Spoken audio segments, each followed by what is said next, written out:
In today's video, we are going to be talking about 7 emergency fund tips that can save you from financial disaster. It is getting warmer as I record this. It is June and it is getting hotter, meaning things are more likely to break down. Whether it is your HVAC, which actually personally just happened to me, or the car breakdown, flat tire. Once the weather changes, things start to want to break down too. And so I want to talk to you guys about an emergency fund. You may feel like, oh, well, this just happened to me now and I don't have time to create an emergency fund. That's okay. There will always be another emergency, okay? And so you want to be prepared for it. Not like we want things to happen, but it happens. So tip number 1 in creating your emergency fund, you want to know your bare bone monthly expense, okay? The bare bone monthly expense is the things that you basically need to survive, to keep your apartment, to stay in your house, to have a phone, to have internet. These things, these are your bare bone minimum, right? Which will be your rent or mortgage, your utilities, your car payment, your health insurance, your car insurance. These things that you absolutely need it. Otherwise, you are fixing to become homeless, right? Now, certain things like groceries, we can kind of like figure it out or finesse it, because the grocery store, you might find stuff on sale, but the utility bill is the same price every month. The rent is the same. The mortgage is the same. The car payment is the same. So figure out what those bare bone stuff are. Sometimes you might realize like, okay, maybe $2,000 is your bare bone with everything included. That's what you need. You might say, well, you know what? I might be able to pay, I can have a phone for like a month, but then if I don't have anything else, I can still survive for Wi-Fi. Like, let's say you have your content creation, then for you the Wi-Fi might be more important than having a cell phone. You might be able to recoup your money after you upload a couple videos and make some money. I don't know, right? But you know what you could like maybe pay for a little bit, and then if you lose it, well, then you figure something else out. The next tip is start small and ignore the perfect number. I always tell you guys to start small.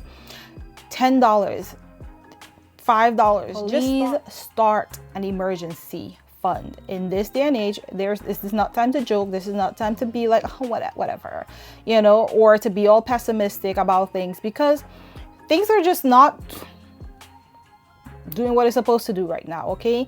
And everybody is in a place of like survival mode. Like, I need to take care of myself. So you have seen the lack of sympathy and empathy from people online in the comment section for other people's horror stories, okay? So don't think that you don't need an emergency fund and that you might get all of that sympathy and empathy from other people, because they'll tell you, well, why don't you have money saved? You should have, instead of having coffee, you should have had an emergency fund, instead of, and then they'll go and dig up all your past, look up all your Instagram and Facebook and all of that. And then they're like, oh, you don't need any empathy. So I'm telling you, the emergency fund is for you, okay? It is to protect you, because you don't know what you will get out there, what kind of support or help you will get out there all the time. You can't always, in this day and age, rely on people. Tip number 3 is to pay yourself first. In the church, there is this thing called tithing, right? Where you take 10% and you give it to the church. You should also be tithing to yourself, right? You work hard and you are a good person. You trying to support other people. You should be tithing to yourself, okay? And giving yourself 10% of what you work for and putting it in your emergency fund, putting it to your best self fund, okay? Just pay yourself first. Look out for you also while you're trying to be there for everybody else, because the one story I hear from a lot of people, and it's filled with resentment a lot of the times, is I helped everybody else, and then when I needed help, no one was there for me. And unfortunately, that happens. That is a part of life. You can spend all your money being there, giving to everybody else, and then when you need help, nobody will bat an eyelid to come save you. They'll be like, oh, okay, well, you're fine, you have money. And it's like, yeah, I have money and I gave it to y'all. Now I need help.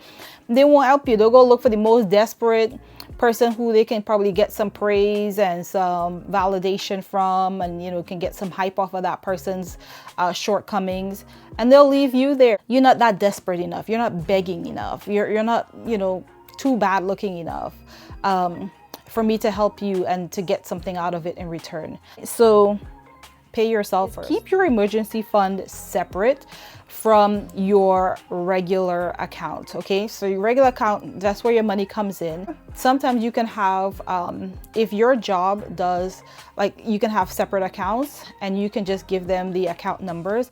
Then you can have like 90% goes into your regular account where you pay all your bills, and then you can put a high yield savings account for you, and you don't even have to touch, you don't have to do anything except the initial phase when you get the job. And even if you have a job now, you can still go in there into HR and ask them to split your paycheck for you. Blessing to be able to do that, because once it goes into one account and is there, you're gonna find ways to spend it, or you will forget that you were supposed to transfer the money, and before you know, it's like bills start to come up, things start to come up, and you will just end up spending it all. Let me take this $10 out, but oh no, I need gas, and I need this and did that. But if you never knew, if you forgot you have your paycheck is being split into different accounts, all you see when it hits your account is whatever is left over from, let's say you put 10% into this other account, then whatever the 90% you see, that's all your brain gonna think you have, and it will just spend that. And it's not going to focus on the 10% that's somewhere else.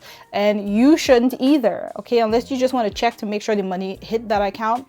Otherwise, don't keep going in there like, ooh, what am I going to do with this $700 now? What am I going to do with this $1,000 now? No, you just, as long as you know the money keeps going in there, quit checking it, okay? Because you're going to feel tempted to spend it. You will create an emergency for yourself to spend it. Which, your brain will play tricks on you. When you want something and you're trying to like deny it, you're going to feel this rebellion inside of you to want to spend it. You're like, all of a sudden you start creating emergencies for you to spend that emergency fund. Number 5 is to automate everything, okay? So automate your bills, and so it just takes the money straight out of your account every time is that time due date. It just takes the money out of your account. Some people love that, and some people, now the automation part, it works especially like with credit card payments, because you kind of take away the risk of a late fee. But some people, especially when you're in a really, really, really tight budget and things pop up, and that automation kicks in, and you can't stop it. It's going to come through, and it's going to take that little last bit of money out, and before you know it, now you have an overdraft fee, right? Because yeah, you did pay the phone bill, but maybe that phone bill could have waited. Maybe, yeah, it was late, but maybe 2 days later you were about to get paid, and you could have paid the phone bill 2 days later, and they would have been just fine. The phone would have stayed on and everything. Automate as best you can. All right, let's just go with that instead. Not everything, but automate as best you can. Because I try to give practical advice. I try to give everyday living advice. I know that sometimes that automation will get you too. Now you paid your bill and you have another bill. All right, the next tip is focus on percentage, not dollar amounts. Make it whatever percent you want, right? There is no right and wrong. It's just that 5 and 10 sounds better. It could be 7%, it could be 2%. Just make it however you want it. You sit down, do the math too, to figure out what 5% would be, what 1% would be for you. Don't go overboard. And then you have to go and start dipping into the emergency fund now, because you took too much out from your regular paycheck to put into the emergency fund, and now you need it. You need some of that money back, because then before you know it, as soon as you start dipping into it, you're gonna start overdoing it. You're gonna just keep taking and taking and taking. And then it's just gonna become a regular a regular account that you keep taking from. Our last tip is remember what your emergency fund is really for. An emergency fund is not, I repeat, an emergency fund is not for a shopping spree. It is not your vacation fund. It is not a holiday gift fund. It's not a treat yourself fund. It is for true emergencies like job loss or an unexpected medical expense or a major car repair, a home repair, or unexpected life events or health crisis. Okay, like I told you guys, my HVAC it was like 93 degrees, one of the hottest days we've had, and then the AC just stopped working and it was burning up in this house. Yes, I had to pay to have somebody come and fix it, but what if I didn't have any money? You know, I mean, that heat was about to could just drive anybody crazy. Every time you feel tempted though, and you will feel tempted because you have that money there and you want to spend it and you feel like you deserve it because it's your money and you put it aside. But every time you feel tempted to spend it, ask yourself, is this really an emergency? And then think back in your life when you had real emergencies and what it felt like to not have any money to pay for it. What it felt like to not have anybody you can rely on to help you to pay for it.